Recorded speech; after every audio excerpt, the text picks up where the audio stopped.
malaria is a bit tricky. We see approximately 280 patients in a month.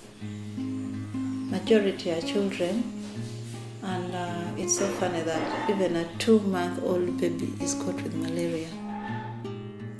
Much as mothers claim they sleep under mosquito net, but we at times think how this mosquito net is being laid could also be a problem to these mothers.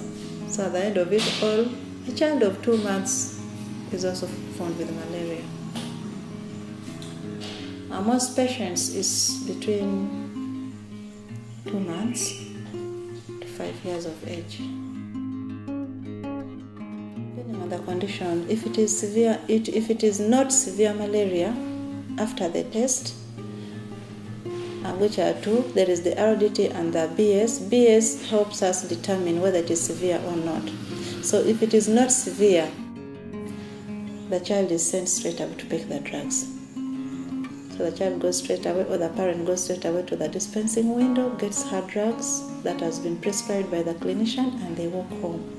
But if it is severe malaria, we go through other stages, like the child has to be put on IV quinine, which has got 3 different doses.